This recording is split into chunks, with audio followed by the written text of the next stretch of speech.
Hola, ¿cómo están? Bienvenidos, bienvenidas a esta cuarta clase de Geología Aplicada para Ingenieros Civiles de la Universidad Tecnológica Nacional.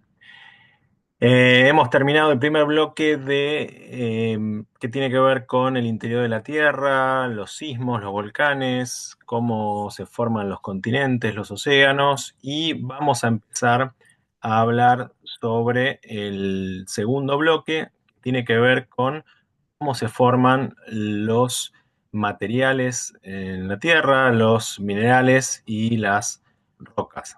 ¿Sí? Cuando hablamos eh, de minerales, hablamos de una serie de elementos que en su conjunto conforman las rocas. Y hoy vamos a comenzar con esta primera clase del segundo bloque, que justamente tiene que ver con los minerales. Vamos a hablar, dar una primera definición general de a qué nos referimos cuando hablamos de minerales, cómo reconocemos los distintos tipos de minerales, por lo menos los principales, los más abundantes, algunas de las clasificaciones generales, algunas propiedades, sobre todo de las arcillas, de algunos minerales de interés para las obras de ingeniería civil y finalmente vamos a dar una breve, muy breve explicación de cómo se forman los principales grupos de minerales. Como todas las clases de geología aplicada para ingenieros civiles, cada una de estas clases, que duran poco menos de 2 horas, eh, trata de resumir una materia entera en la carrera de geología, con lo cual necesariamente esto es un punto de partida y no un estudio exhaustivo de los minerales ni de ningún otro tema de lo que vayamos a hablar. Así que la idea es que justamente tengan una idea general de qué son los minerales y bueno, si tienen más interés, bienvenido y con gusto puedo recomendar más bibliografía o podemos charlar sobre otros temas.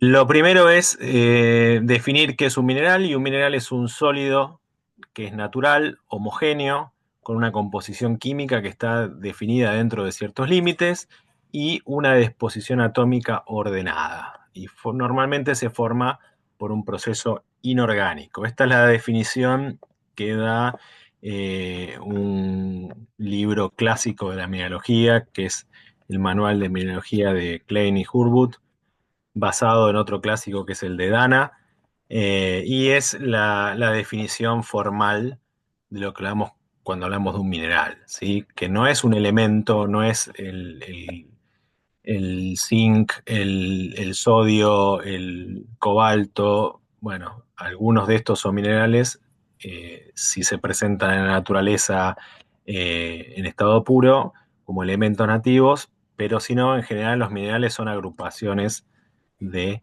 elementos. ¿Sí? Entonces, desglosando un poco esta definición, un mineral tiene que ser un sólido. ¿Sí? O sea, si no es sólido, si es un gas, si es un líquido, en principio no es un mineral. Se tiene que formar de manera natural.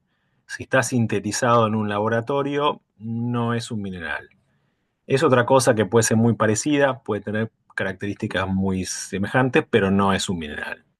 Debe tener una composición química definida que puede variar dentro de ciertos límites. O sea, cada mineral tiene una composición química. A veces hay algunas variaciones porque hay elementos que son similares y entonces dentro de la estructura molecular atómica de un mineral entran algunos elementos eh, que son similares y hay un pequeño intercambio. Eso hace que haya alguna variación menor, pero la composición química, digamos, no es súper rígida, pero un mismo mineral tiene casi prácticamente la misma composición química. O sea, varía dentro de ciertos límites, pero no puede variar mucho.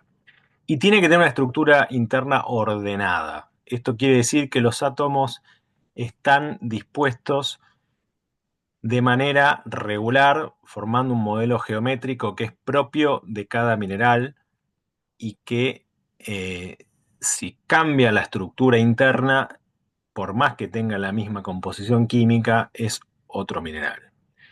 y suele formarse por procesos inorgánicos. O sea, son procesos naturales, pero además normalmente inorgánicos. Hay eh, algunos ejemplos de que no, por ejemplo, el ámbar, eh, por ejemplo, algunos minerales que tienen que ver con precipitaciones generadas por microorganismos, bueno, pero la gran mayoría están formados por procesos inorgánicos. Cuando hablamos de un modelo atómico ordenado, bueno, acá tenemos dos ejemplos de cómo es la estructura interna en una simplificación en 2D de un modelo de un sólido ordenado, como es este que vemos acá, y un sólido desordenado. Los dos son sólidos porque los dos tienen cada uno de estos puntitos, sería un átomo y las liñitas son las uniones. Tiene una estructura compacta, pero claramente hay uno que está mucho más ordenado que el otro. El que está ordenado es un cristal y el que no está ordenado es un sólido amorfo que en la naturaleza lo llamamos vidrios. ¿Sí? Bien. Una cosa es o sea, los dos son sólidos, ¿sí? Son las dos fases sólidas, estados de la materia sólidos, pero uno tiene una estructura que se repite hasta el infinito y el otro es un poco más caótica, ¿sí? Uno le llamamos cristal, otro le llamamos vidrio en mineralogía. Bueno, ¿cómo reconocemos los distintos minerales? Bueno, a partir de sus características visuales. Hoy vamos a hablar de reconocimiento de minerales en muestra de mano, a ojo desnudo, o valiéndonos como mucho de una lupa de mano. Eh, y esta es la base para la primera práctica de laboratorio de la materia, que es reconocimiento de minerales, en la cual vamos a aplicar todas estas características con minerales reales que vamos a ver en el laboratorio y vamos a tratar de describirlos y llegar a una clasificación.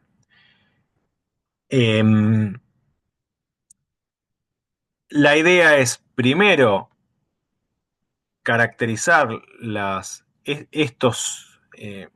estas propiedades que tienen los minerales, el hábito, el color, el brillo, la dureza, el clivaje, la fractura, el peso específico, entre otros, y una vez que determinamos todos estos aspectos, podemos llegar a una clasificación o podemos estar entre varios minerales, es decir, bueno, puede ser este o este. Después hay un montón de estudios que se hacen bajo microscopio petrográfico, bajo microscopio electrónico, a partir de análisis químicos. O sea, hay otras herramientas que nos llevan a identificar de manera más precisa el mineral que tenemos enfrente a nosotros. Por eso en la práctica nosotros vamos a ir determinando estas características y puede ser que estemos entre dos o tres o cuatro o cinco minerales. Si uno tiene esa duda y necesita llegar a una mejor aproximación, puede hacer un estudio de laboratorio mucho más específico, pero la idea es justamente tener una idea general de qué mineral puede ser. En algunos casos vamos a llegar precisamente al tipo de mineral, en otro podemos estar entre varios. Es una primera aproximación, pero es una aproximación sencilla, rápida, a simple vista, sin invertir tiempo, sin invertir dinero. Por eso avanzamos con esta primera clasificación. Uno tiene la idea de cuando agarra un mineral, decir qué mineral es. Bueno, la pregunta que nos tenemos que hacer antes de llegar a qué mineral es qué características tiene. Es, eh, digamos, a nivel filosófico, si se quiere, es el razonamiento inductivo. ¿Sí? A partir de las características, trato de llegar a un nombre, a una clasificación. ¿Sí? Pero uno en general piensa en forma deductiva. Ve algo y dice esto cómo se llama. Bueno, antes de pensar en cómo se llama, vamos a tener que hacer el esfuerzo de empezar a ver qué color tiene, qué brillo tiene, qué hábito tiene, y todo eso nos va a ir llevando a cómo se llama el mineral. Cuando estemos en la práctica nos vamos a dar cuenta de esta forma de pensar. Bueno, lo primero, el hábito. ¿Qué es el hábito? El hábito es la forma externa que desarrolla un mineral eh, y que es un reflejo de la estructura interna. No todos los minerales desarrollan un hábito como este que veíamos acá, una forma de un cristal bien desarrollado, no todos, pero es la forma que desarrollaría si tuviese el espacio y el tiempo suficiente para desarrollarse. Los cristales o los minerales van creciendo, se van formando, ahora más adelante vamos a ver de qué manera, se van formando y necesitan espacio para ir creciendo y tiempo. Si el mineral se forma muy rápido o compite en el espacio con otros minerales, muchas veces no se llega a desarrollar bien la forma externa, el hábito, y queda una forma medio masiva, que es lo que muchas veces vemos en los minerales. Cuando tienen espacio, cuando no hay restricciones espaciales ni de tiempo, el mineral llega a formar estas estructuras cristalinas que son un reflejo de esa estructura interna ordenada que veíamos antes. Cada mineral tiene un hábito característico, o sea, no puede formar cualquier... Esto que veíamos acá es un hábito prismático, esto es un prisma. Bueno, en este caso es un mineral, un cuarzo, que forma, se desarrolla en esta forma de prisma. Y el cuarzo o cualquier otro mineral tiene una, dos, tres, como mucho, formas externas posibles, porque es la repetición hasta el infinito de esa unidad estructural interna que le genera una forma externa. Eh, este cuarzo, por ejemplo, no puede crecer en forma acicular. ¿Por qué? Porque tiene una estructura que no se lo permite. Entonces, una de las características que hace que podamos reconocer a un mineral es la forma externa, el hábito. ¿Sí? Y acá tenemos algunos hábitos característicos típicos de distintos tipos de minerales, como acicular, cuando tiene forma de agujas, prismático, cuando es un prisma, fibroso, como el asbesto, cuando tiene esta forma así justamente de fibras, laminar, cuando hay planos continuos en forma de láminas. Esto es una moscovita, una mica típica. La forma laminar es típica de las micas y tiene que ver con esa estructura interna laminar que ya vamos a hablar cuando hablemos de los silicatos. Masivo cuando no tiene eh, una dimensión de crecimiento predominante. Lenticular o escamoso en forma de lentes, dendrítico en forma de ramas, botroidal en forma de bochas. Y después hay dos formas típicas que son la drusa y la geoda. Tiene que ver con un crecimiento, en realidad, si se fijan, son pequeños prismas que crecen en un espacio formado por un hueco que deja un gas, una especie de burbuja, y los cristales crecen hacia el centro de esa burbuja. En el caso de una geoda, más bien esférica, más o menos, y en el caso de una drusa, más como una fisura más plana. Eh, Estos son típicos hábitos y bueno, vamos a ir estudiando. Distintos minerales tienen distintas formas de representarse. Eh, Hay algunos minerales que para la misma composición química forman distintos minerales, con distinto hábito y con distintas características en general. El ejemplo más claro y más extremo, si se quiere, es el del grafito y el diamante. Tanto el grafito como el diamante tienen una composición química que es carbono, únicamente carbono, no se mezcla con nada. La forma en la naturaleza en que se presenta el carbono en estado puro es como diamante o como grafito. ¿Sí? Eh, y el carbono, si se acuerdan, esto es un diagrama de fases como los que veíamos en la escuela del agua, sólido, líquido, gaseoso. Bueno, el carbono tiene varias fases sólidas. ¿Sí? Tenemos a baja temperatura y baja presión, grafito es la fase estable del carbono en estado sólido. Con mayor presión pasamos al diamante. Es el mismo carbono, también en estado sólido, con la misma composición química, pero con una estructura atómica diferente. Como tiene más presión, los átomos de carbono se reacomodan en una estructura mucho más compacta que le genera mucha más resistencia, mucha más densidad. Y si seguimos subiendo la presión, pasamos a carbono 3, que ya es otro estado de la materia, también con la misma estructura, con la misma composición química, pero con distinta estructura. Y después tenemos la fase líquida y la fase vapor. Y esto sería sólido, líquido, vapor, pero sólido son distintos sólidos. En realidad, el agua también tiene distintas fases sólidas. En la escuela lo vemos como sólido, líquido y gaseoso, pero hay hielo 1, hielo 2, hielo 3, hay un montón de hielos diferentes. ¿Sí? El sólido, líquido, gaseoso es una simplificación. En realidad son todos sólidos, pero con una distinta organización de los átomos.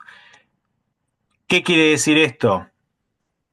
Que en la superficie, o sea, con una temperatura más o menos por acá y una presión de un bar, o sea, bien acá abajo, el elemento, el mineral en el cual es estable el elemento carbono es el grafito. O sea, que si yo llevo un diamante a la superficie, ese diamante con el tiempo se va a transformar en grafito. ¿Qué quiere decir esto? Que no inviertan sus millones en comprar diamantes. Bueno, pueden invertir sus millones en comprar diamantes porque el diamante en superficie pasa a transformarse en un grafito, pero en muchísimo tiempo. ¿Sí? Millones de años. Pero si uno viviera lo suficiente, podría ver que su diamante de millones de dólares se transforma en un grafito que no vale nada. ¿Sí? En el caso del diamante, este proceso demora mucho tiempo. En el caso de otros minerales, el proceso es mucho más rápido. ¿Sí? Por eso, los minerales que no son estables en condiciones atmosféricas superficiales tienden con el tiempo a degradarse y a disminuir su resistencia, su durabilidad, algunos más rápido, otros menos rápido. Eh, Tanto el grafito como el diamante como el carbono 3 son polimorfos. Son distintos minerales con la misma composición química. ¿Sí?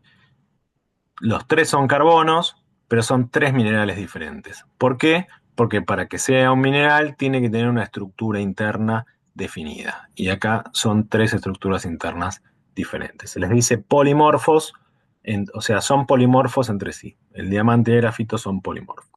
Bueno, diamante. Todos los átomos de carbono están unidos por enlaces covalentes. Los enlaces covalentes son enlaces fuertes.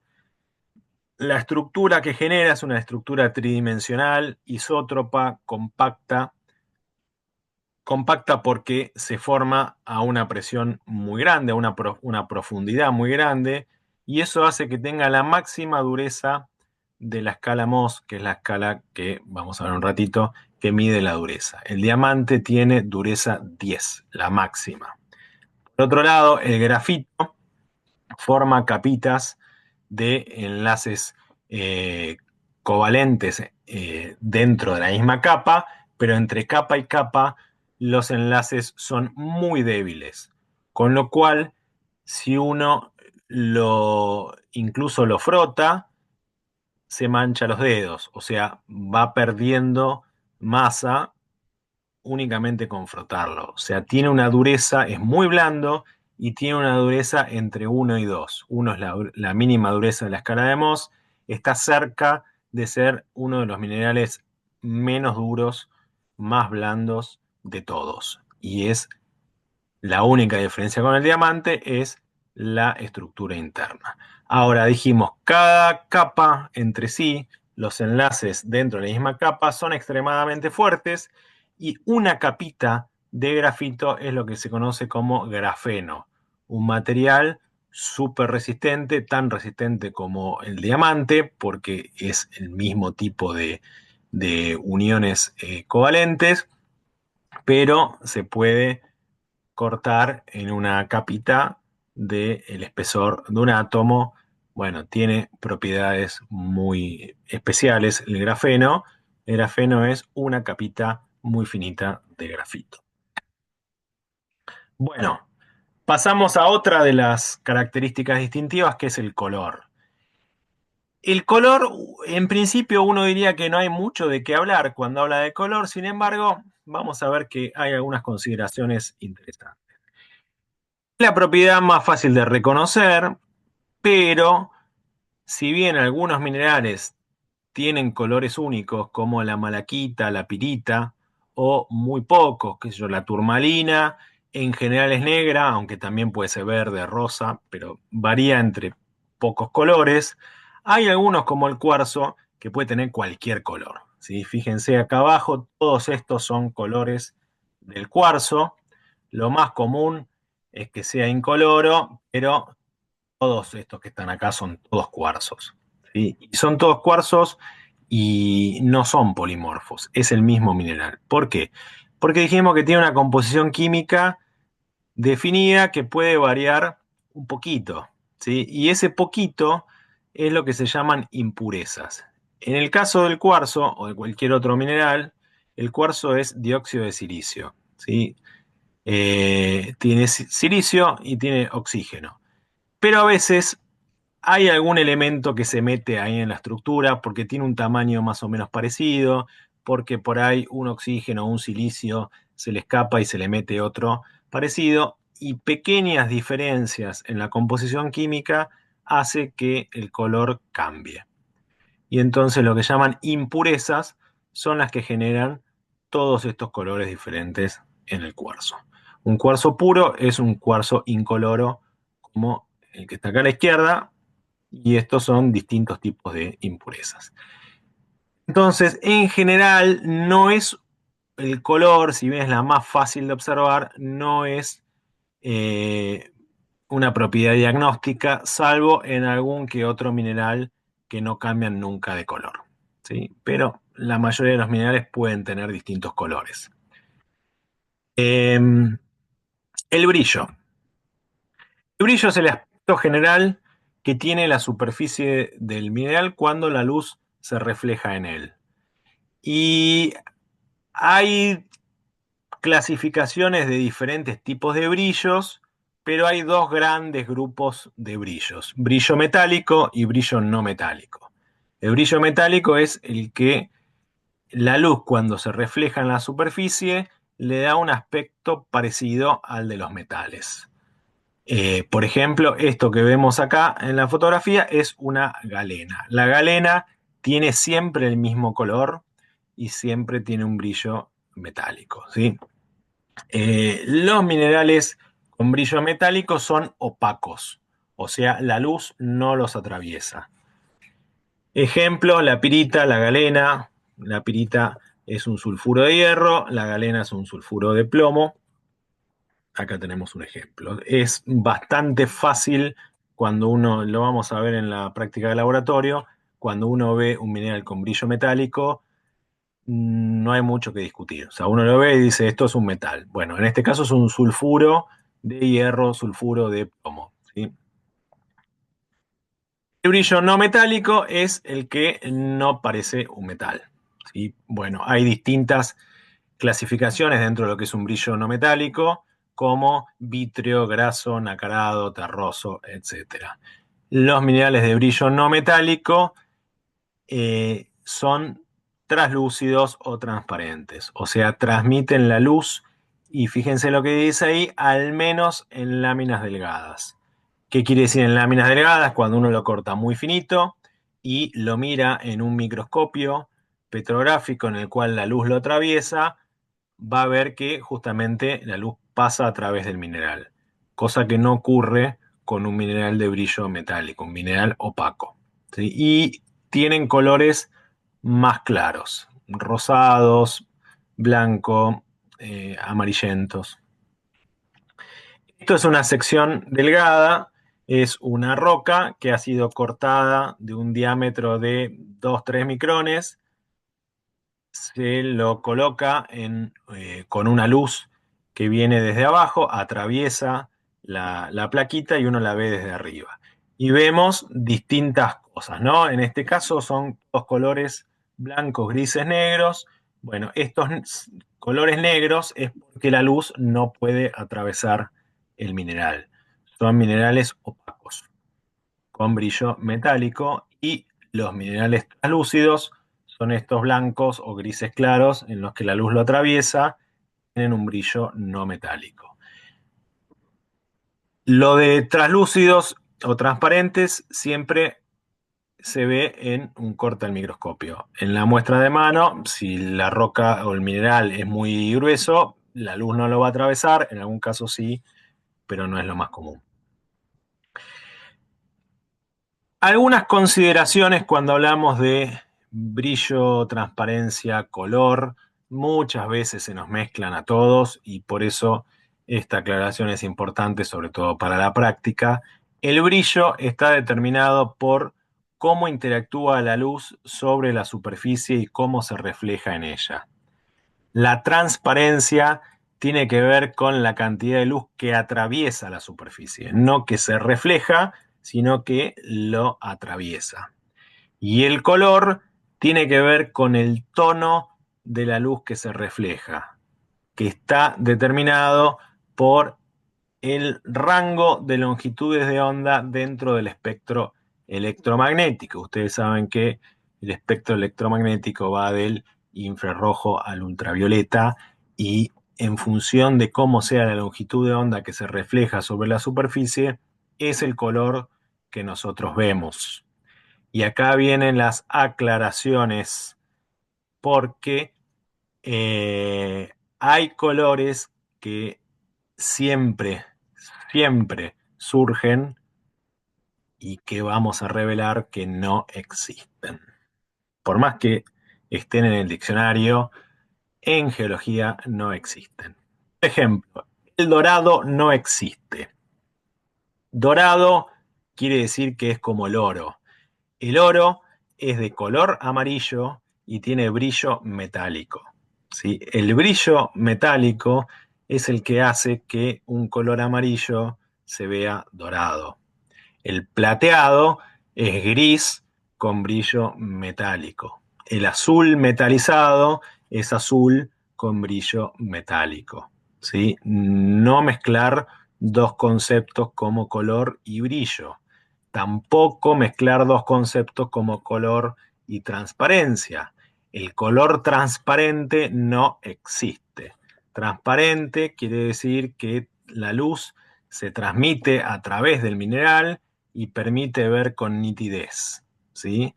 A diferencia de translúcido, que se transmite una parte y no se ve del todo nítido. Cuando hay ausencia de luz reflejada dentro del espectro visible, se llama incoloro, no transparente. ¿Sí? Cuando yo veo algo que no tiene color, es incoloro, no es transparente. Puede ser transparente también, puede ser translúcido e incoloro, puede ser transparente e incoloro, pero son dos cosas distintas, ¿sí? No existe el dorado, no existe el transparente, tampoco existe el color tomate, ni todas esas cosas que surgen, ¿sí? Excelente, avanzamos. Dureza. La dureza es una de las propiedades más útiles para distinguir un mineral porque hay toda una escala de dureza. ¿Qué es la dureza o cómo la determinamos rápidamente? Hay distintas formas de determinar la dureza, pero la que vamos a aplicar en la práctica del laboratorio es la dureza a partir de la escala de Mohs. La escala de Mohs es una escala del 1 al 10 que es exponencial.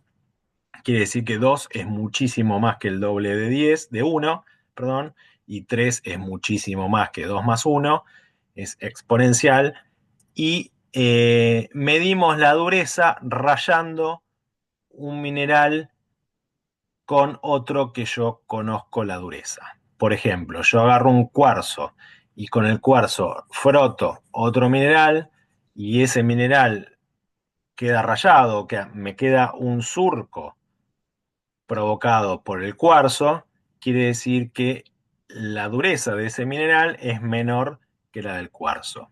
Si yo rayo y lo que ocurre es que el cuarzo se me empieza a desgastar y este mineral no se desgasta, quiere decir que tiene una dureza mayor a la del cuarzo. Y de esa forma voy aproximando. Entonces digo, bueno, este mineral se raya con este, pero no se raya con este otro, y entonces la dureza está entre tanto y tanto, entre 5 y 6, entre 6 y 7, y es la forma que tengo rápidamente de calcular, estimar la dureza de un mineral. Obviamente hay métodos mucho más precisos, de nuevo, eh, la idea es tener un método expeditivo, rápido, económico, para determinar qué tipo de mineral tengo. Entonces, la escala de Mohs va del 1 al 10. 1 es el talco, 10 es el diamante, y acá vemos un gráfico de dureza absoluta medida con otro instrumento mucho más preciso, y vemos que es una escala exponencial, en la cual yo tengo talco, yeso, calcita, florita, patita, feldespato potásico, cuarzo, topacio, corindón y diamante. La idea de esta escala es utilizar minerales abundantes y eh, que pueda obtener fácilmente en cualquier lado, por lo menos hasta el 7, ¿no? Hasta el cuarzo. A partir de ahí empieza a ser más complicado conseguir, ni hablar el diamante, pero son muy pocos los minerales que tienen una dureza mayor a 7 u 8. Entonces, en realidad, tampoco utilizo demasiado un diamante para estimar la dureza. El talco a veces no es tan fácil de conseguir, es un mineral bastante abundante, pero no siempre está. La gran mayoría de los minerales tienen una dureza entre 2, 3 y 7, ¿no? Algunas otras durezas características, por ejemplo el vidrio, tiene una dureza aproximada de 5,5, un clavo entre 4 y 5, bueno, monedas de cobre, acá ya no tenemos más, pero 3,5. La uña tiene una dureza 2,5, entonces, por ejemplo, para identificar si yo tengo un yeso o una calcita, que pueden ser bastante parecidos, le clavo la uña, ¿sí? Si la uña se clava y le deja una marquita, tengo un yeso. Si no, tengo una calcita, ¿sí? Eh, bueno, comparando entonces la dureza de uno con otro, voy a ir determinando la dureza del mineral. Cada mineral tiene una dureza específica. Puede pasar que tenga impurezas o que el mineral haya sufrido algún proceso posterior, eh, o que tenga una pátina. A veces pasa que hay una pátina de otro mineral porque en superficie se le pegan sales o, bueno, digamos, a lo largo de la historia del mineral ocurren cosas que hacen que se modifique un poquito la dureza, pero mucho no se va a modificar. Estamos dentro de estos rangos. Eh, Algunas características más, por ejemplo, el talco marca los tejidos, el yeso puede ser rayado con la uña, la calcita puede ser rayada por una moneda, la florita se puede rayar con una cortaplumas con facilidad, la patita con un poco más difícil, la ortosa raya el vidrio, el cuarzo no se puede rayar con una lima de acero, todo lo demás sí. El topacio raya casi todo. El corindón, bueno, ¿qué es el corindón? El rubí y el zafiro, por ejemplo, son tipos de corindón, y el diamante raya cualquier cosa menos otro diamante. Si uno raya un diamante con el otro, o no se rayan ninguno de los dos, o a veces se terminan sacando pedacitos. Esa es otra cuestión. Cuando uno raya, tiene que estar seguro que se está rayando y no que se esté desgranando, porque a veces se rompen pedacitos, pero eso no es rayarse, y eso es romperse, son dos cosas distintas. En la práctica lo vamos a ir viendo sin problema. Clivaje, otra de las características. El clivaje es la tendencia que tienen algunos minerales, no todos, a romperse, a partirse en ciertos planos preferenciales paralelos entre sí. Esos planos de clivaje son planos que responden al ordenamiento atómico dentro de la estructura cristalina y son posibles o teóricas caras de un cristal. Un mineral puede que no esté desarrollado perfectamente como un cristal, pero cuando uno lo golpea en determinadas direcciones, se rompe en caras que son paralelas entre sí. Eso es lo que se llama clivaje. Y tiene que ver con que estos minerales no son isótropos, ¿sí? Son anisótropos, tienen mayor resistencia en una dirección que en la otra, y entonces la rotura se da preferentemente en un sentido. Como vemos, por ejemplo, acá. Esto es una muscovita, es una mica, que las micas se dicen que tienen clivaje perfecto. ¿Qué quiere decir eso? Que el clivaje es extremadamente marcado. Acá vemos eh, cómo esta cara es paralela a esta es paralela a esta y esta es paralela a esta. O sea, hay tres caras de un cristal de mica que eh, son bien, bien marcadas. ¿Qué otro? Por ejemplo, la pirita. La pirita forma escaloncitos que se pueden ver muy bien cuando se rompe, van quedando escaloncitos perfectamente paralelos entre sí, son direcciones preferenciales de rotura. También lo vamos a ver en la práctica. Hay cuestiones que se ven mejor cuando uno ve la muestra que explicándolo. Eh, la primera, por ejemplo, un clivaje cúbico.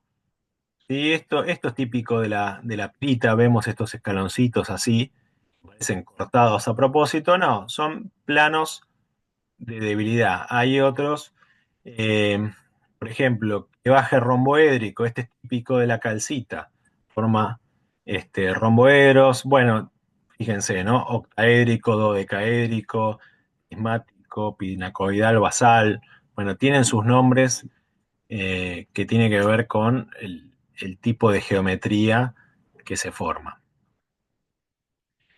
Y después tenemos la fractura, que no es lo mismo que el clivaje. La fractura es la forma que tiene el mineral de romperse ante ausencia de superficies débiles bien desarrolladas. Hay minerales que tienen clivaje y fractura, hay minerales que solamente tienen fractura. Es la forma en la que se rompen. La gran mayoría de los minerales tienen una fractura irregular, o sea, se rompen de cualquier forma, pero algunos no. Por ejemplo, el cuarzo tiene lo que se llama una fractura concoide. Es esto que vemos en la foto. Se rompe en general con formas cóncavas que recuerdan a un vidrio roto. ¿Sí? Si alguno vio un vidrio cómo se rompe, genera estas superficies medio curvadas, cóncavas, así como idas, no es totalmente irregular. Esto es lo que se llama una fractura concoide y es típica de minerales que son isótropos, ¿sí? O sea que mm, tienen una estructura interna en la cual es similar en todas las direcciones. Bueno, todas estas son características propias de los distintos minerales. No estamos diciendo qué minerales tienen fractura concoide, qué minerales tienen fractura irregular, qué minerales tienen hábito prismático. Para eso hay libros con tablas y tablas y tablas, o lo pueden ver en internet o lo pueden ver en cualquier lugar. El asunto es reconocer cómo es el hábito, cómo es el color, cómo es el brillo, cómo es la fractura, ¿sí? Y con todos esos datos vamos a ir llegando, ajustándonos a una clasificación final que nos va a dar el nombre del mineral. ¿Qué otras características? La densidad o el peso específico, ¿sí?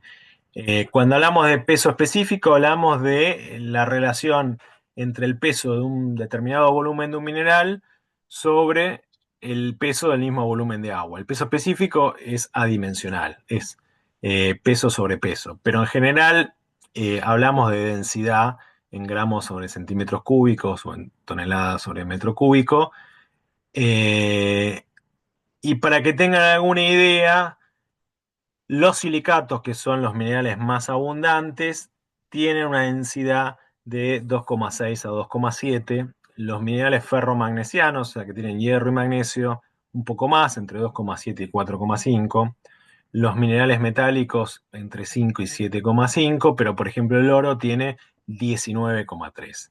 Cuando vemos las películas que asaltan un banco y se llevan un bolso cargado de lingotes de oro y se lo pasan así como nada, claramente se robaron lingotes falsos porque el oro es bastante más pesadito que eso, ¿sí?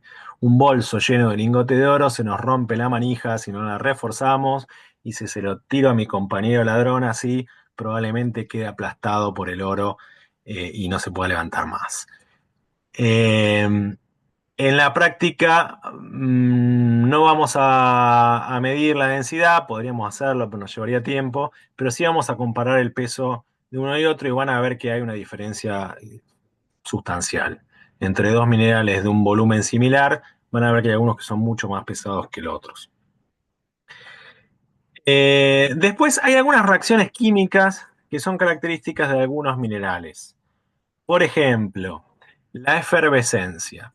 Los carbonatos, cuando yo les tiro, les coloco un ácido, reaccionan liberando dióxido de carbono. Ese dióxido de carbono la vamos a ver como burbujitas que salen del mineral. ¿Cómo es esta? ¿Por qué se genera esa efervescencia? Bueno, es una reacción química que, por ejemplo, para la calcita, que es carbonato de calcio, o para cualquier otro carbonato, cuando yo le coloco unas gotas de ácido, por ejemplo, ácido clorhídrico, eh, el calcio se va a combinar con el cloro, me va a formar cloruro de calcio y por otro lado voy a tener ácido carbónico. El ácido carbónico está en estado líquido, pero se descompone en agua y dióxido de carbono. Ese dióxido de carbono es gaseoso y al liberarse lo que vamos a ver son burbujitas de dióxido de carbono que se escapan del mineral. Eh, todos los carbonatos reaccionan con efervescencia ante un ácido fuerte, ¿sí? La calcita es uno de los carbonatos más comunes, más abundantes que hay en la naturaleza. Hay otros carbonatos. Si yo le tiro unas gotas de ácido clorhídrico a un mineral y hace efervescencia, lo que estoy seguro es que tengo un carbonato. No estoy seguro de qué tipo de carbonato, ¿sí? La calcita es la más común, pero podrían ser otros. Los sulfuros tienen otra reacción también con liberación de gases, aunque no hace efervescencia, pero sí lo olemos muy fácilmente. Por ejemplo, la pirita, uno de los muchos sulfuros que existen, lo mezclamos con ácido clorhídrico, el cloro también se vuelve a juntar con el hierro y el sulfuro, el azufre, se junta con el hidrógeno. Y lo que tengo es ácido sulfídrico. El ácido sulfídrico es terriblemente oloroso, tiene olor a huevo podrido y es con lo que se hacen las bombitas de olor, ¿sí? Se van a dar cuenta En algunos casos le van a tener que acercar la nariz, en muchos otros no va a hacer falta, porque le tiran un par de gotitas de ácido a un sulfuro y enseguida sienten el olor a huevo podrido. Bueno, son dos de los grandes grupos de minerales que reaccionan al ácido y que no hay discusión de que estoy dentro de esos grupos. Después tendré que ver si es pirita, si es galena, si es qué otro mineral tengo. Bueno, hasta acá con las principales propiedades características. Hay otras propiedades que son específicas de algunos minerales, la iridiscencia, el magnetismo. Bueno, los veremos después en la práctica, pero ¿cómo clasificamos los minerales una vez que yo digo, bueno, reaccionó, es un carbonato, es más o menos liviano, es de color blanco, tiene un brillo no metálico? Bueno, ¿cómo llego a una clasificación? Hay miles y miles de minerales en la superficie de la Tierra, pero el 90 y pico por ciento de rocas está formada por no más de 15 minerales, ¿sí? Más o menos, 15, 20 minerales son los que tengo en casi todas las rocas. Después hay otros miles que son más raros, que se tienen que dar ciertas condiciones para que se formen y los voy a encontrar en algún lugar en particular, pero no por todos lados desparramados, ¿no? 15, 20 minerales es lo más común. Nos vamos a centrar en esos 20 minerales, pero eh, hay distintas formas de clasificarlos. La clasificación más común es la clasificación química, tiene que ver con la composición química. Después tenemos una clasificación que tiene que ver con la estructura interna. Bueno, eh, la abundancia de un mineral o de otro tiene que ver también con la estabilidad a distintas condiciones de presión y temperatura. Algunos de los minerales más abundantes podemos clasificarlos en función de su anión predominante. Entonces, por ejemplo, los elementos nativos son los que aparecen solos sin mezclarse con ningún otro. Por ejemplo, el oro, la plata, el cobre, el azufre, el grafito pueden aparecer solos. Pero no solamente, fíjense, el azufre está solo, pero también el azufre forma sulfuros, forma sulfatos, ¿sí? Pero lo podemos encontrar solo. Después, los sulfuros son la combinación de azufre con otro elemento: galena, sulfuro de plomo, esfalerita, sulfuro de zinc, pirita, sulfuro de hierro, calcopirita, sulfuro de hierro y cobre. Bueno, estos son los sulfuros de los más abundantes que existen. Después tenemos sulfatos o sulfosales, anhidrita, yeso, baritina, de los más comunes, óxidos e hidróxidos, hematita, magnetita, limonita, oxisales, wolframita, yelita, apatita. Estos no son tan comunes, la apatita más o menos, pero tampoco es muy común. Aluros, ¿sí? Alita, la sal de mesa típica, cloruro de sodio. Silvita, cloruro de potasio. Fluorita, fluoruro de calcio. Carbonatos, la calcita, el más abundante. La dolomita, también bastante abundante. Rodocrosita, el mineral nacional argentino. Carbonato de manganeso. Malaquita, siempre es verde. Azurita, siempre es azul. La cerucita, no tan común. Silicatos. Los silicatos son por lejos los minerales más abundantes en la corteza terrestre. El cuarzo, los feldespatos. Dentro de los feldespatos tenemos los potásicos, las plagioclasas, son de los más comunes. Los anfíboles, los piroxenos, las olivinas, las micas, las arcillas, la turmalina, el berilo, el granate, las serpentinas, entre otros. ¿Sí? Dije 20, acá hay bastante más de 20, pero no todos son muy comunes. Y son los ejemplos más comunes dentro de cada una de las características de las clasificaciones de los tipos de minerales en función de su composición química. Dijimos, los silicatos son los más abundantes de la corteza terrestre y es así, más del 90% de la corteza son silicatos. Todos los silicatos están formados por silicio y oxígeno. la unidad, sí, la unidad molecular del silicato es el tetraedro silicio-oxígeno, que es un átomo de silicio con 4 átomos de oxígeno unidos. Esa es la estructura básica que tienen todos los silicatos. Y esos tetraedros silicio-oxígeno se van a agrupar y van a formar distintas estructuras moleculares. Si yo tengo un silicio con 4 oxígenos aislados, otro silicio con 4 oxígenos por acá, en el medio otros elementos, qué sé yo, es una cosa. Ahora, a veces los silicios están juntos y comparten 1, 2, 3 o 4 oxígenos, ¿no? No con el mismo, sino con distintos. Y entonces van generando estructuras más compactas. Eh, y tenemos distintas estructuras moleculares o estructuras atómicas, eh, y esas diferentes estructuras de los silicatos las podemos clasificar con una clasificación estructural a nivel molecular. Entonces, yo sé que estoy complicándoles la existencia muchísimo, pero lo voy a pasar rápido. Cuando hablamos de que un mineral tiene una estructura interna definida, bueno, hay distintas estructuras para todos los minerales. Lo vamos a ver para silicatos porque son el 90% de los minerales que tenemos.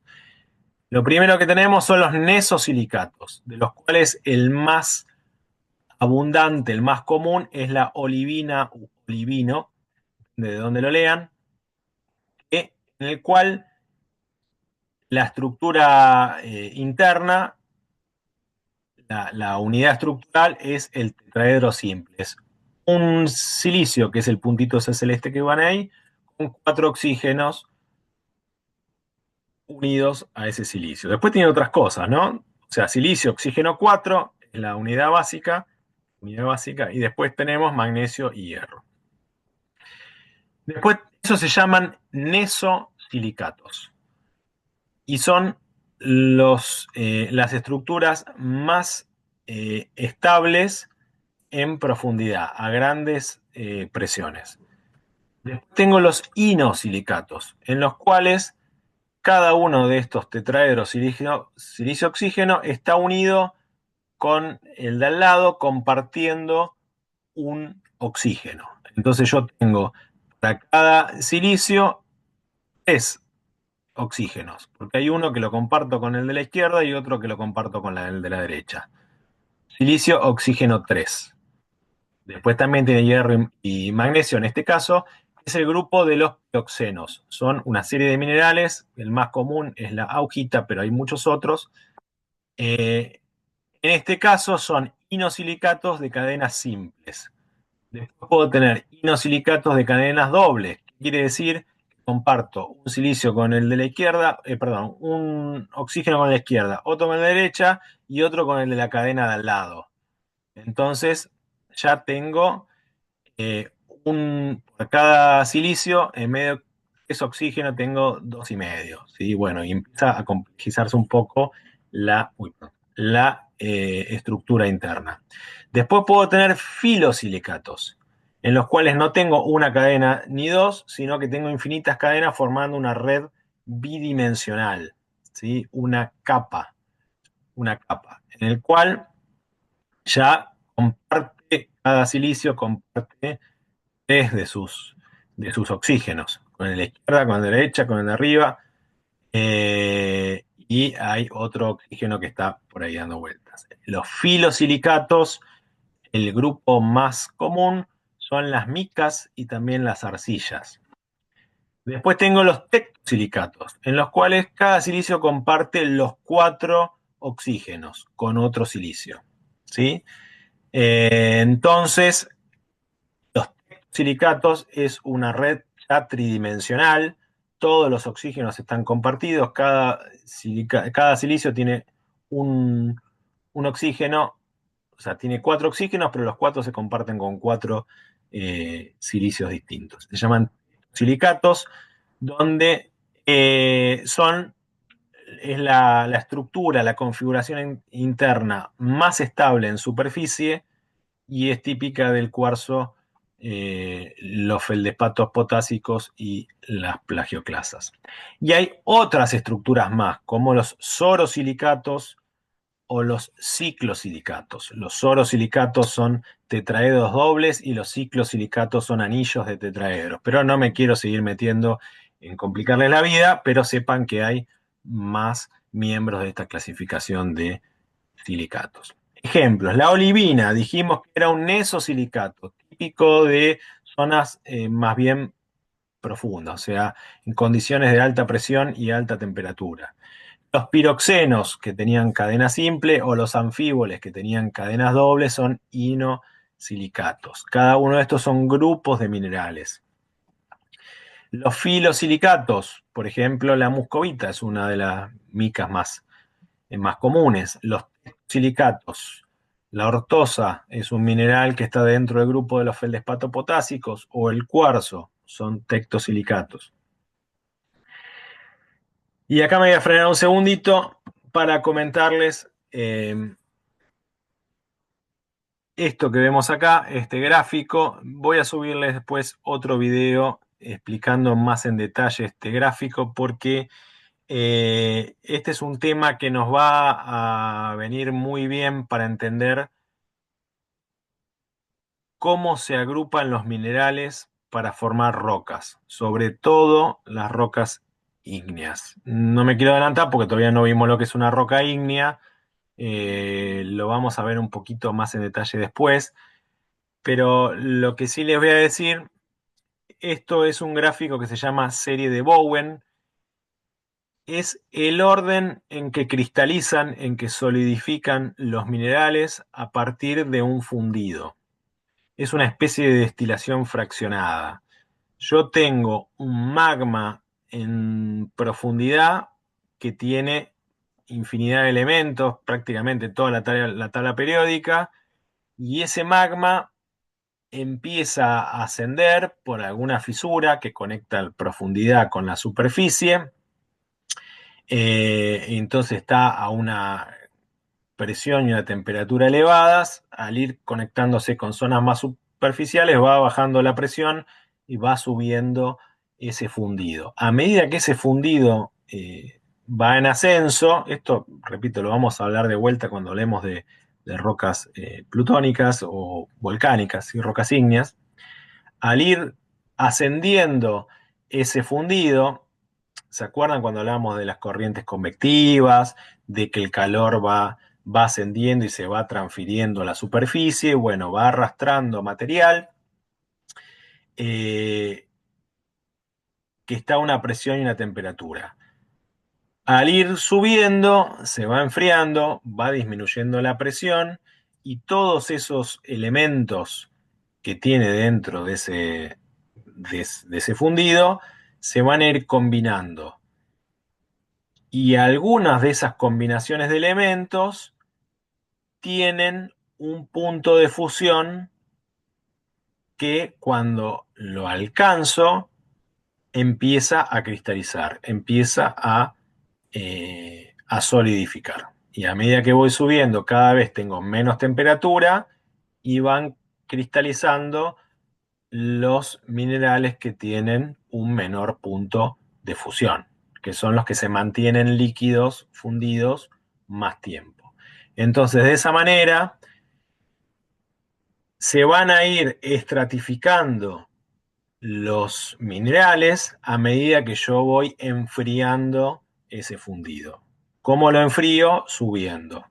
Mientras más cerca de la superficie estoy, más calor se va librando, más frío es ese fundido y van solidificando cada vez más. Lo que se llama algo parecido a una destilación fraccionada. Entonces, acá está, en realidad va de arriba para abajo, tendría que ir de abajo para arriba, pero yo tengo un magma, un fundido a una presión de temperatura muy alta. A medida que voy subiendo, lo primero en cristalizar va a ser, dentro de los minerales más abundantes, de nuevo, la olivina. La olivina tiene un punto de fusión muy alto. Entonces, apenas baja un poco la temperatura, solidifica. Y si sigo enfriándolo, después va a seguir el piroxeno, o los piroxenos, los anfíboles, la biotita, los feldespatos potásicos, la muscovita y el cuarzo. El cuarzo tiene el menor punto de fusión respecto de la olivina. Y fíjense que hablábamos de la estructura interna de los silicatos. Teníamos la olivina, los piroxenos, los anfíboles, las micas, el cuarzo. ¿Sí?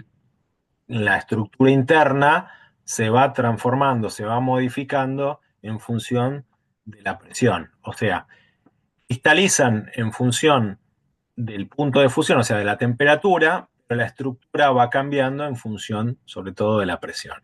Y hay dos grandes grupos de minerales de origen ígneo, o sea que se enfrían a partir de un fundido. Dos grandes series. Esta que vimos acá es la serie discontinua. Voy pasando de un mineral al otro en función de cómo se van reagrupando los elementos. Después tengo una serie continua, que es la serie de las plagioclasas. Las plagioclasas es un grupo de minerales eh, en el cual tiene el calcio y el sodio, que son dos elementos bastante parecidos, se van reemplazando. Entonces, lo primero en cristalizar es la anortita, que es una plagioclasa rica en calcio. Y a medida que voy enfriando, el calcio va siendo reemplazado por el sodio. Y acá tengo todo calcio, un poco menos de calcio y más sodio, menos de calcio, hasta todo sodio. Todo sodio es la albita. Y a diferencia de esto, que es una serie discontinua, esto es continuo.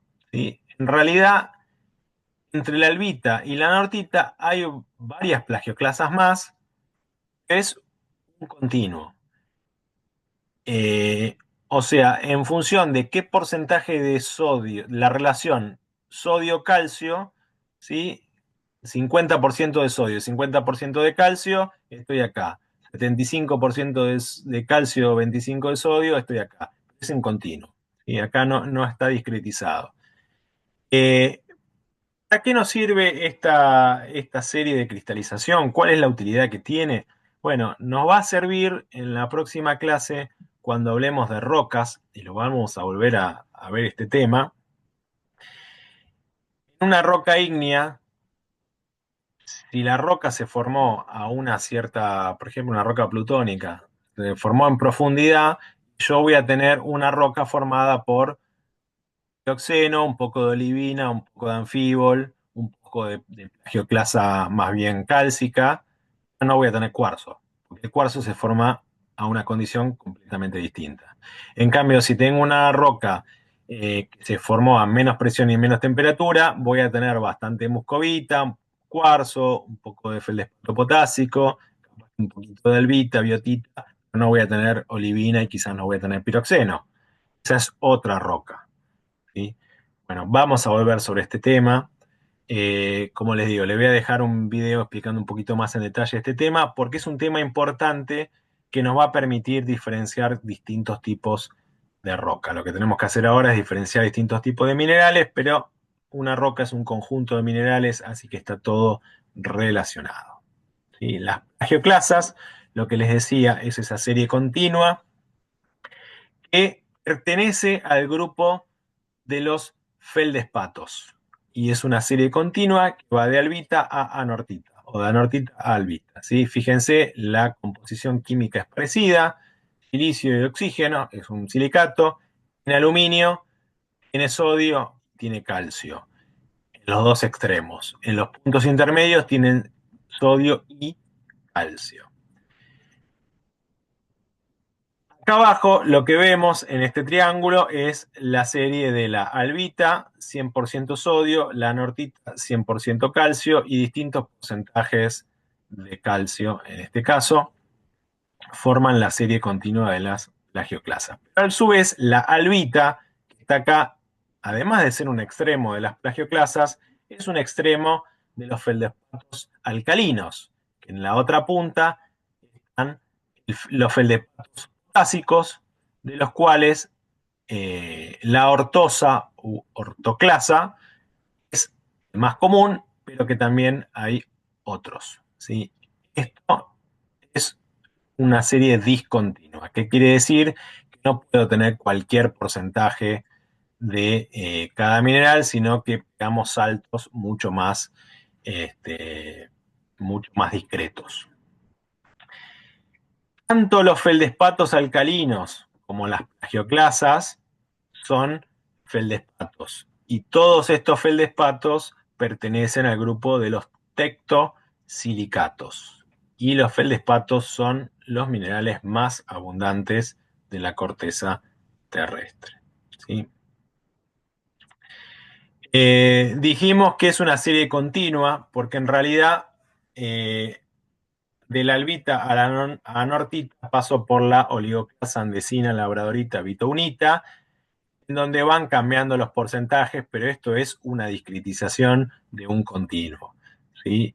Hay formas al microscopio de identificar si estoy en una andesina o en una labradorita. La verdad que viéndolas a simple vista son exactamente iguales, las diferencias son mínimas y es muy difícil de reconocer unos de otros, con lo cual nosotros lo que vamos a poder llegar a ver es que hay una plagioclasa.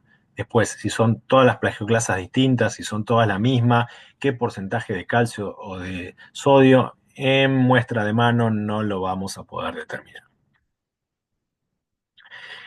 El cuarzo. Bueno, el cuarzo es un mineral también muy abundante en el cual todos los átomos de oxígeno están compartidos, o sea, estamos en esa estructura tridimensional en la cual los oxígenos son de todos, y la composición química es silicio oxígeno 2, o sea, hay el doble de oxígenos que de silicios. Este dióxido de silicio también se le llama sílice. El cuarzo, como vimos, vamos a volver un poquito para atrás, es el extremo de la serie de Bowen, o sea, es el que se forma en condiciones más superficiales, con lo cual es uno de los minerales más estables en condiciones atmosféricas. Tiene baja alterabilidad química. ¿Qué quiere decir esto? ¿Se acuerdan cuando les dije que el diamante, si yo lo dejo en la superficie, a la larga se transforma en un grafito? Bueno, a la muy larga. Pero hay otros minerales que se transforman muy rápido. Cuando hablo de muy rápido, estoy hablando de la vida útil de una obra de ingeniería, que es lo que a nosotros nos interesa. Entonces, si yo construyo una obra o fundo una obra sobre un material que se va a transformar en otro en el periodo de la vida útil de la obra, es un peligro porque no es que se transforma así nomás, sino que se empieza a degradar y pierde las características geomecánicas que tenía en un principio, y eso puede hacer que, bueno, ya no sea el mismo material con el que yo construí.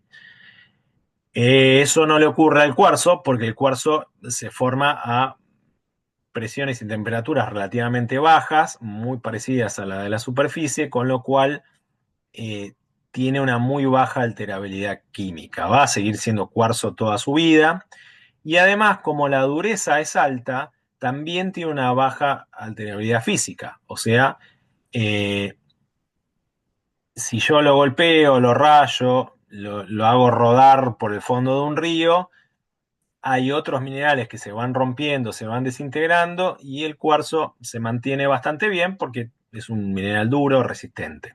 Eso hace que en la superficie terrestre el cuarzo sea uno de los minerales más abundantes junto con los feldespatos. De hecho, el contenido de cuarzo en un sedimento fluvial me da una idea de cuánto hace que viene ese material rodando en el fondo de un río. ¿Sí? Porque si yo tiro una roca en la naciente de un río y la rescato en la desembocadura, voy a ver que había un montón de minerales, las micas, minerales que son más débiles, menor resistencia a la erosión, se fueron desintegrando en el camino y cuando llego tengo casi todo cuarzo. ¿Sí? Eh, el cuarzo tiene un montón de polimorfos. ¿Sí? Polimorfos, recuerdan, por ejemplo, diamante, grafito son polimorfos. Bueno, la sílice, el dióxido de silicio, se presenta de distintas formas. El cuarzo es uno de ellos, pero también la tridimita, la cristobalita, la coesita, la estillovita y algunas formas criptocristalinas como la calcedonia y también amorfas como el ópalo. Bueno, el ópalo y la calcedonia visualmente son bastante distintos, pero la estillovita, la coesita, la cristobalita y la tridimita es difícil de reconocerlos de un cuarzo. Bueno, hasta acá con las características generales de los minerales y con los silicatos, los minerales más abundantes que podemos llegar a tener. Pues hay algunos minerales que requieren atención en lo que son las obras de ingeniería, que son las arcillas. Son minerales bastante peligrosos a la hora de construir porque tienen características propias. Cuando hablamos de arcillas, hablamos de dos cosas diferentes. Hablamos de partículas sedimentarias de un tamaño menor a más o menos 4 micrómetros, que es 1 sobre 256 milímetros en la escala sedimentológica, que es la de Uden-Wentworth, o menor a 2 micrones en la escala de Casagrande. La escala de Casagrande es una adaptación de la de Uden-Wentworth posterior y que está más relacionada a las pulgadas que a los milímetros. Por eso nos quedamos con la de Uden-Wentworth. O sea, partículas muy chiquititas de cualquier origen, de cualquier mineral, se llaman arcillas cuando hablamos de suelos. Pero también hay minerales de arcillas. Hay minerales que se llaman arcilla, que presentan un tamaño arcilla, pero que no se las clasifican por el tamaño, sino por la estructura interna. ¿Sí? O sea, un cuarzo chiquitito para un suelo es una partícula tamaño arcilla, pero no es una arcilla, no es un mineral de arcilla, es un cuarzo. ¿Sí? Además, tenemos minerales de arcilla. O sea, hay dos cosas que significan, digamos, arcilla significa dos cosas distintas. Hablando de los minerales de arcilla, que también tienen un diámetro tamaño arcilla, las arcillas tienen características propias. A diferencia de los materiales granulares, como las arenas, los limos, las gravas, en los cuales el comportamiento de un sedimento, de un suelo granular, no depende de su composición, sino más bien del tamaño, de la forma. En cambio, en los suelos cohesivos, como por ejemplo los que están formados por minerales de arcilla, el comportamiento depende mucho de la estructura interna de esas arcillas y cómo se relacionan con los oxidrilos. Vamos a ver. Esto es un mineral de arcilla. ¿Sí? Ya no hablamos del tamaño, sino del mineral.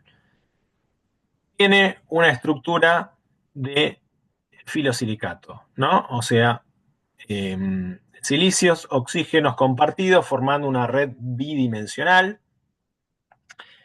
Y acá tenemos un tetraedro de oxígenos con un silicio en el medio, formando una red bidimensional, y acá hay otra red bidimensional, y en el medio de red y red se meten otros elementos, como aluminio, hierro, magnesio, y esto es lo que forma una arcilla, ¿no? Tiene silicio, oxígeno, oxidrilos, aluminio, hierro, magnesio, una típica arcilla. Pero esa es una capita, hay otra capita acá y hay espacios entre medio de lámina y lámina, de capa y capa. Y esos espacios pueden llegarse a meter moléculas de agua. ¿sí? Entonces, esas moléculas de agua no forman parte de la estructura interna de la arcilla, sino que están absorbidas, que quiere decir están pegadas, se le pegan por eh, corrientes electrostáticas, ¿sí? Se adosan ahí. La cantidad de agua que puede absorber un mineral de arcilla depende de la capacidad de intercambio catiónico y de la superficie específica, o sea, del área sobre volumen. La molécula de agua que se une a esta arcilla se une por enlaces dipolares, que son enlaces muy débiles, o sea, quedan pegaditas así muy poquito. Eh, a medida que se van metiendo, va apretando, va comprimiendo y se va expandiendo la arcilla. A medida que yo le aplico una presión, esa agua se libera y la arcilla se comprime, ¿sí? Las arcillas, en función de su tipo, pueden absorber más o menos cantidad de moléculas de agua y hace que la arcilla se expanda y se contraiga más o menos. En función de la mineralogía, o sea, en función del tipo de arcilla, el comportamiento de estos materiales va a ser diferente. Va a cambiar la plasticidad, la resistencia, la compresividad y sobre todo el volumen, ¿sí? Bueno, acá tenemos los límites de Atterberg y cómo, calculando el límite líquido, el índice de plasticidad, puedo agrupar las arcillas en función de la mineralogía. ¿Por qué? Porque es difícil reconocer cuál es el tipo de arcilla que yo tengo, porque son minerales muy chiquititos y la verdad que a simple vista no lo puedo ver. Muchas veces en el microscopio tradicional, el microscopio petrográfico, tampoco puedo reconocer el tipo de arcilla, lo tengo que ver en donde, en un microscopio electrónico. Ahí sí puedo reconocer distintos tipos de arcilla, con análisis químicos puedo reconocer distintos tipos de arcilla, o más fácil, con los límites de Atterberg, también puedo reconocer más o menos dónde se agrupan y qué tipo de arcillas tengo. ¿Por qué quiero saber qué tipo de arcillas tengo? Por esto. Porque hay tres grandes grupos de minerales de arcillas: las caolinitas, las hilitas y las esmectitas. Las caolinitas tienen una alternancia, lo que se llama TO, capa tetraédrica, capa octaédrica. Vamos a volver un poquito para atrás, un cachito nomás. Esto es una capa tetraédrica. Es una lámina en la cual se unen tetraedros de sílice y 4 oxígenos unidos entre sí. Esto es una lámina tetraédrica. Una lámina octaédrica es cuando a este tetraedro se le suma otro tetraedro arriba y me genera un octaedro. Son estos que están acá arriba, ¿sí? Acá tengo 1, 2, 3, 4, 5, 6, 7, 8 oxígenos, ¿sí? Un octaedro. Hay eh, dos silicios, o en este caso un silicio y un aluminio, hierro, magnesio, no importa, y cada uno de esos alrededor tiene 4 oxígenos. Y se generan así juntos y es como una lámina doble, o sea, dos láminas pegadas que en vez de tetraedros forman octaedros. Esa es la estructura interna. Entonces, en el caso de las caolinitas tengo una capa octaédrica y una capa tetraédrica que se van alternando. Esto hace que quede poco espacio entre medio. Acá dice 7 Armstrong, ¿sí? Un espacio chiquitito entre capa y capa, con lo cual la molécula de agua, que es una molécula bastante grande, no se puede meter.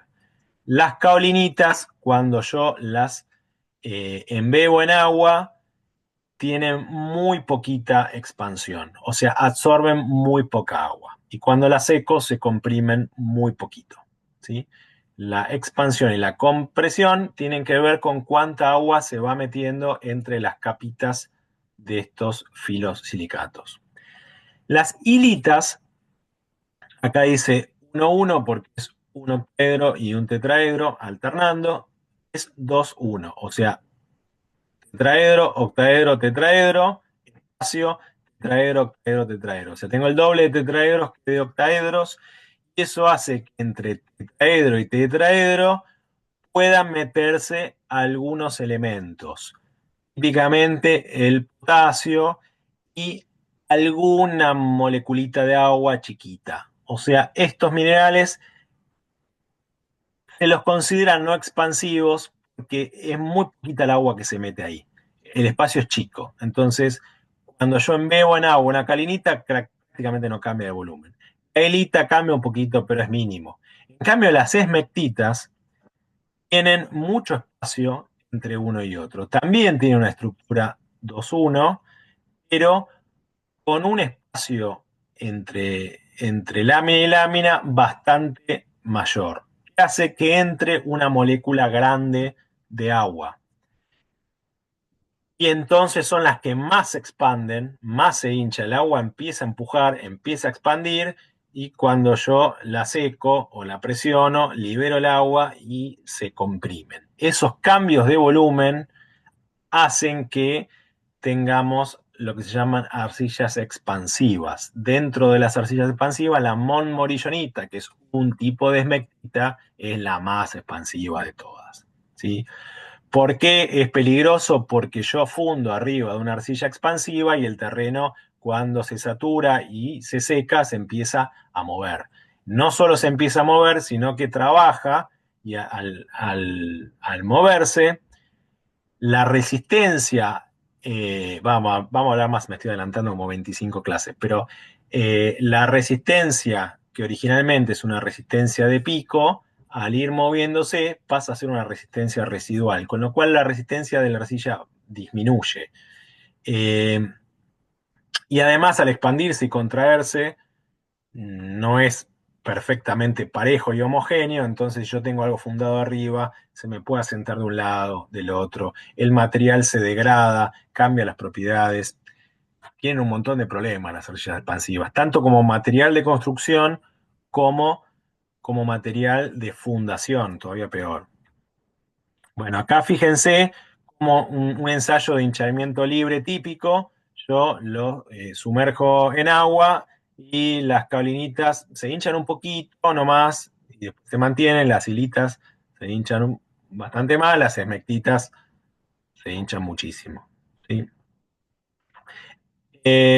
Típico en una laguna efímera, en zonas eh, donde desérticas, donde llueve muy, muy de vez en cuando, vemos esto en el terreno. Estos son arcillas expansivas que se ha evaporado completamente el agua, se contraen y al contraerse se agrieta la superficie. Esto es síntoma de que no llueve hace mucho tiempo. ¿Sí? Pero también es síntoma de que tengo una arcilla expansiva, porque con una arena no pasaría esto.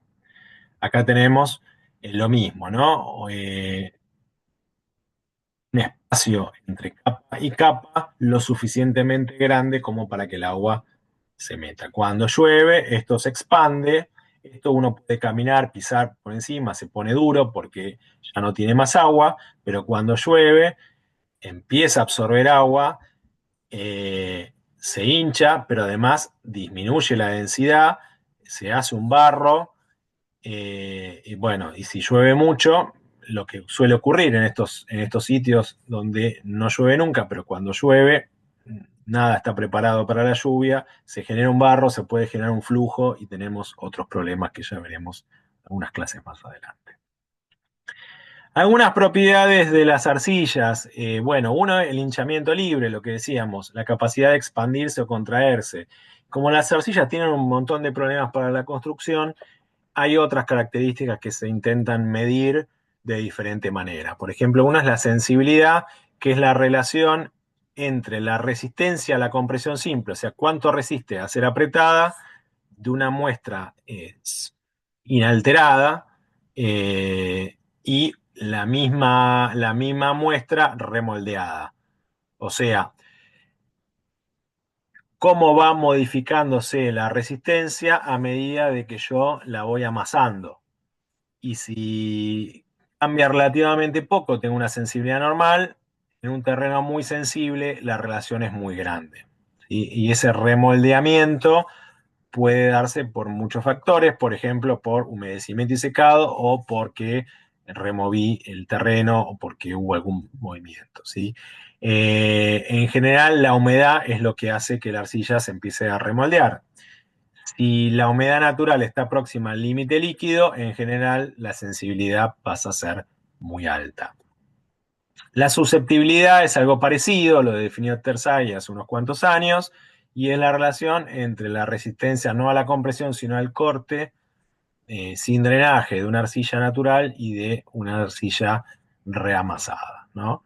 Y en el extremo tenemos lo que se llaman las arcillas rápidas, arcillas que eh, al ser reamasadas y con cambios de humedecimiento y secado, directamente la estructura, esto está más relacionado también con la estructura interna, lo que se llaman las arcillas en castillo de naipes, o sea, la estructura interna pasa a, se desarma completamente y la arcilla pasa a comportarse prácticamente como un líquido, o sea, no tiene o tiene muy baja resistencia al corte y entonces tengo un terreno que es casi un líquido y bueno, cualquier cosa que esté fundada arriba de ese terreno se va a mover junto con el suelo.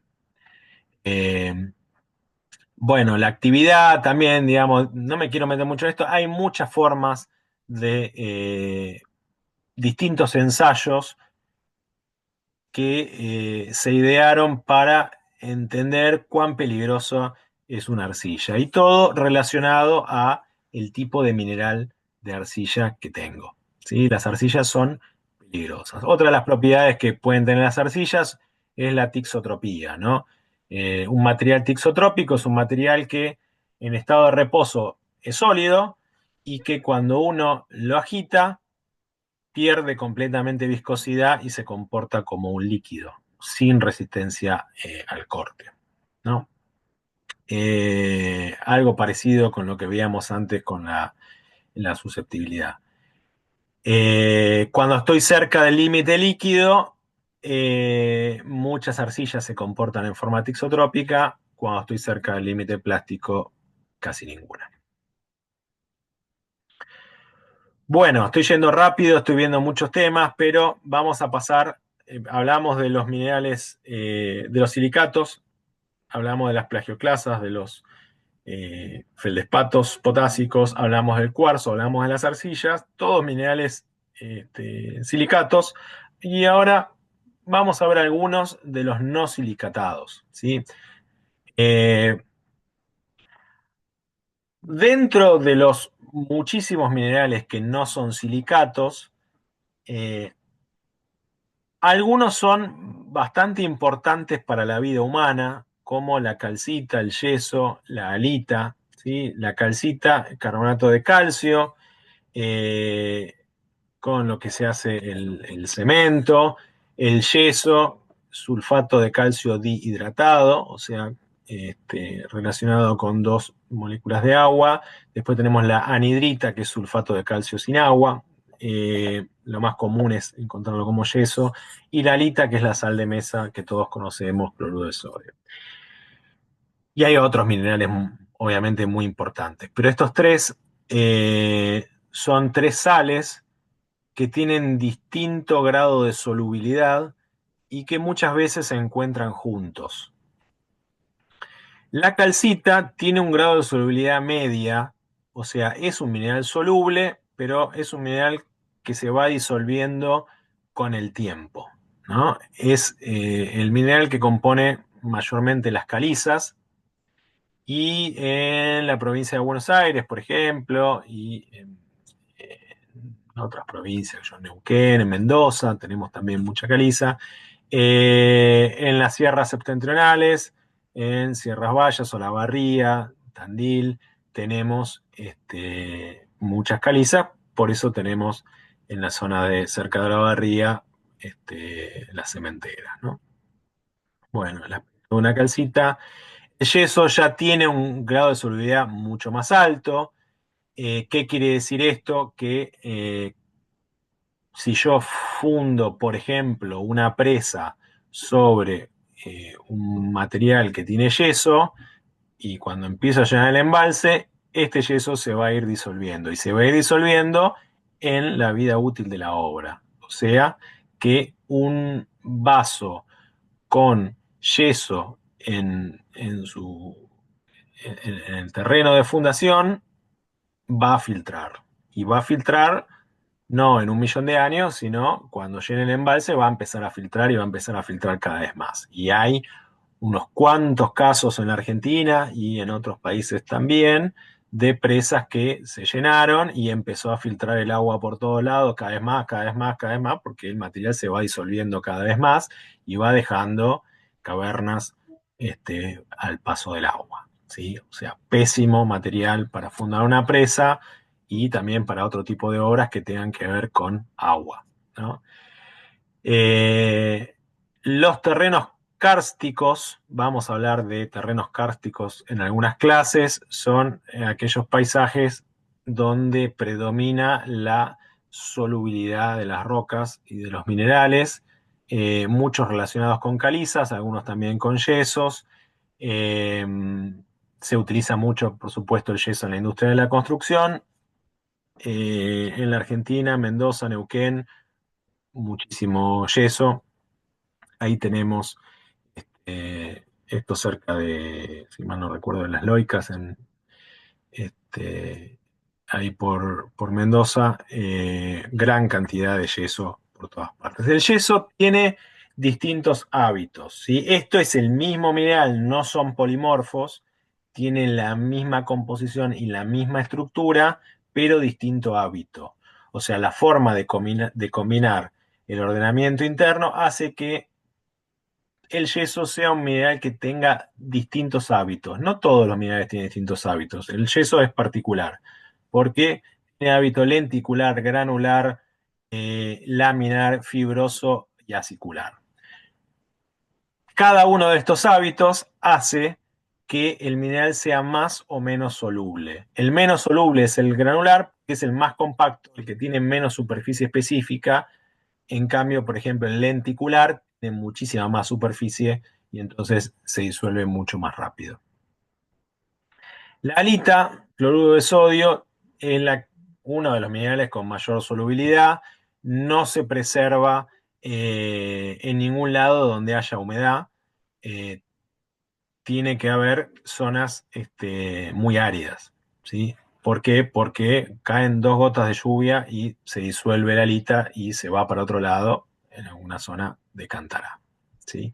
Típico de lagunas efímeras, zonas bajas donde cuando llueve la lluvia y el agua va arrastrando sales y esas sales se depositan en un bajo y después durante mucho tiempo no llueve, se va evaporando el agua y va precipitando la sal. Bueno, un vistazo muy rápido de los distintos tipos de minerales. Vamos a hablar también muy rápidamente de cómo se forman los minerales más importantes. Existen diferentes procesos en los que se forman un mineral, fundamentalmente a partir de eh, precipitación de soluciones, ¿sí? Un líquido cargado de sales, esa sal se evapora, perdón, el solvente, el agua, se evapora y precipita la sal. O hay muchísima cantidad de sal y hay una sobresaturación y precipita.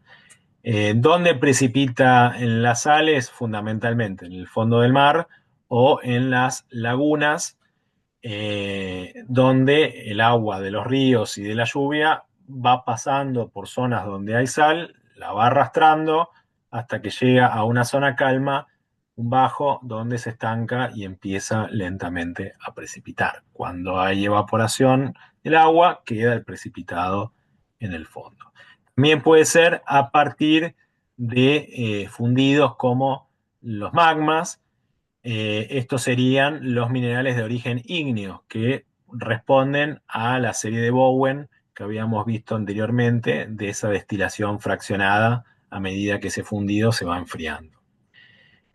A partir de vapores, con sublimación inversa, específicamente en las fumarolas, estos son, por ejemplo, el azufre, en gases que van escapando de los volcanes y van precipitando, pasan de estado gaseoso a estado sólido. O a partir de otros sólidos por recristalización, que es un proceso bastante complejo que se da en las rocas metamórficas, que vamos a ver en la próxima clase. Un mineral que tiene una composición y una estructura definida a una cierta presión y temperatura, cuando cambia esa presión y esa temperatura, se puede reconvertir.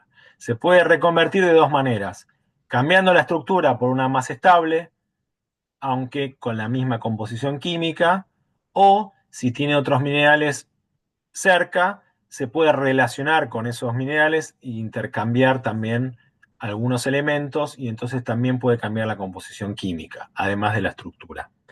Y a veces eso se da en estado sólido sin pasar por el estado líquido, algo que parece raro, pero en esa reconversión hay algunos intercambios. Vamos a hablar ya después de metamorfismo, que es un tema bastante complejo. En el caso de las sales que veíamos recién, acá están los mismos tres minerales, algunos de los muchísimos minerales que forman sales. La calcita, el yeso y la alita son los más típicos, la calcita dentro de los carbonatos, el yeso de los sulfatos y la alita dentro de los cloruros.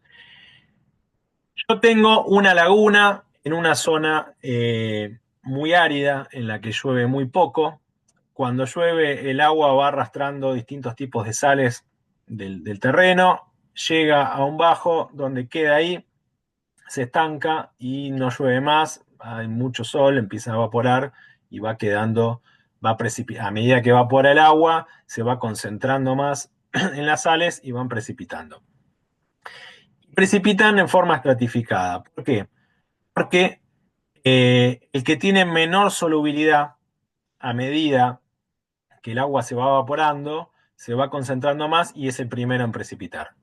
Después sigue que son los carbonatos. Después vienen los sulfatos y los cloruros, por ejemplo, la alita, la sal, con una gota que caiga ya se disuelve y hay que esperar a que se evapore prácticamente todo el agua para que precipite la sal. Entonces, eso hace que se estratifique. Cuando uno va a una salina, lo primero que ve es la alita, la sal de mesa, pero si empieza a excavar un poco, va a encontrar otras cosas.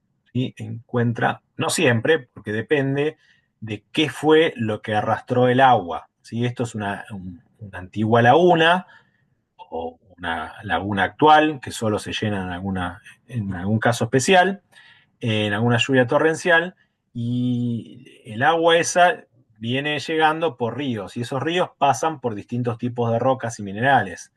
Depende de lo que va arrastrando el río, es lo que llega a la laguna. No siempre tengo estos tres capas, pero si tengo de todo, voy a encontrar alita, voy a encontrar yeso por debajo y voy a encontrar calcita. Entre otros carbonatos, por ejemplo, el carbonato de litio, muy común, no tan común, pero es común de encontrar en las salinas en el norte de Argentina, Chile y sur de Bolivia, lo que se llama el triángulo del litio, muy buscado. Lo que se encuentra es el carbonato de litio, junto con la calcita, que es un carbonato de calcio, también puede haber carbonato de litio. Bueno, eh, en una salina que si uno la ve normalmente, lo que encuentra es alita, pero en profundidad puede haber otros tipos de sales. Bueno, distintas fotos de lugares con presencia de sales. Eh, a partir de la solidificación, la cristalización de un fundido, lo que explicábamos antes, a medida que disminuye la temperatura, van cristalizando los minerales de menor punto de fusión. Y los minerales que cristalizan más cerca de la superficie son los más estables justamente en la superficie, los que tienen mayor resistencia por lo menos a la meteorización química. Esto es una lava en superficie. Vamos a hablar también en la clase que viene de rocas ígneas, ejemplos de lava ya solidificadas. Estos son basaltos en la zona de Cabiahue, en Neuquén, un lugar muy bonito. Esto es cerca de la futura presa Néstor Kirchner Condor Cliff en el sur del río de la provincia de Santa Cruz. También capas de basaltos, de rocas volcánicas, una colada sobre otra. Y en las fumarolas suele haber mucho olor a azufre, a sulfuros, a huevo podrido, y tenemos esto amarillo que es azufre, ¿sí? Azufre puro, azufre nativo, formado por sublimación inversa de estos vapores que surgen de las fumarolas. Bueno, también por recristalización, lo que se llama fusión sólida. Acá hay algunos minerales, como por ejemplo el granate que tengo acá, estos son granates, o el talco también, son minerales exclusivos de rocas metamórficas. Solamente los encontramos en rocas metamórficas. Yo encuentro un granate, estoy seguro de que es una roca metamórfica, pero estoy adelantando un poco la clase que viene. Cuando yo paso, como decíamos, de una presión y temperatura a la que se formó un mineral a otra, por ejemplo, trayendo un diamante a la superficie o, por ejemplo, llevando un grafito a una mayor profundidad, ahí en ese caso va a ser mucho más rápido el cambio. El mineral reacomoda su estructura a las nuevas condiciones de presión y temperatura. Se hace más estable de lo que era. O sea, el mineral deja de ser estable si lo trasladamos a unas condiciones en las que no fue formado. Se convierte en metastable y empieza a transformarse, en algunos casos lentamente, otros rápidamente. Y recristaliza, cambia la estructura interna. Y se convierte en otra cosa. ¿Sí? Se va convirtiendo lentamente hasta que termina el proceso de reconversión. Bueno, clase larga. ¿De qué hablamos hoy? Hablamos de cómo reconocer minerales a partir de sus características distintivas a simple vista. El hábito, el color, el brillo, la dureza, el clivaje, la fractura y el peso, además de otras características de algunos minerales como reacciones químicas, como efervescencia, como olor fuerte, como magnetismo, iridiscencia. Y después hay otra batería de métodos para identificarlos con mucho mayor precisión, pero que requieren ya instrumental como en microscopio electrónico, análisis químicos, ¿sí? Etcétera.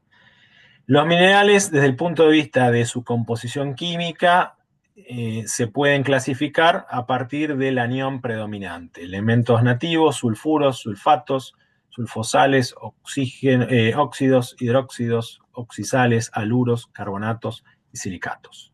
Los silicatos se clasifican a su vez en función de la estructura interna y de cómo se relacionan el silicio y sus 4 oxígenos que tiene alrededor en nesosilicatos, sorosilicatos, ciclosilicatos, inosilicatos simples, inosilicatos dobles, filosilicatos y tectosilicatos. Y en esa clasificación voy pasando de estable a mayor presión y temperatura a estable a menor presión y temperatura. Los silicatos representan el 90% de los minerales de la corteza terrestre, y los feldespatos, que son, ya vimos, un gran grupo que incluye feldespatos potásicos, alcalinos, plagioclasas, un montón de plagioclasas distintas, bueno, son los más abundantes en la corteza terrestre. Forman una serie continua, que son las plagioclasas, y una discontinua, que son los feldespatos alcalinos. Los potásicos son los más comunes dentro de los alcalinos, y la ortosa es el más común dentro de los potásicos, dentro de los alcalinos, dentro de los feldespatos, dentro de los silicatos. ¿Sí? Los minerales de arcilla son filosilicatos, forman capitas, tienen características que hacen que puedan influir negativamente en excavaciones, en cualquier cosa que funde sobre arcillas o cuando los utilizo como materiales de construcción. Los minerales pueden formarse por precipitación de sales, los minerales de origen sedimentario, por sublimación inversa, los de origen hidrotermal, por recristalización o fusión sólida, los metamórficos, y por solidificación o cristalización de magmas o lavas, los ígneos, que es lo más común. La serie de Bowen agrupa los principales minerales en función de la estabilidad a distintas profundidades y la posible combinación para formar rocas. De esta manera no es posible encontrar en la naturaleza una roca que tenga cuarzo y olivina formada en profundidad, porque yo después puedo tener una roca con cuarzo, una roca con olivina, se desintegraron, se meteorizaron, los arrastró eh, un agente de transporte, se depositaron en una zona, se consolidaron, se cementaron, se solidificaron, generaron una roca sedimentaria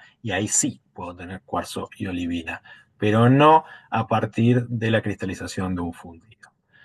Bueno, esto es todo por hoy. Muchísimas gracias. Les dejo el link a un videito muchísimo más corto en el que explicamos un poquitito más en detalle lo que es la serie de Bowen, que nos va a venir bien para hablar de rocas ígneas.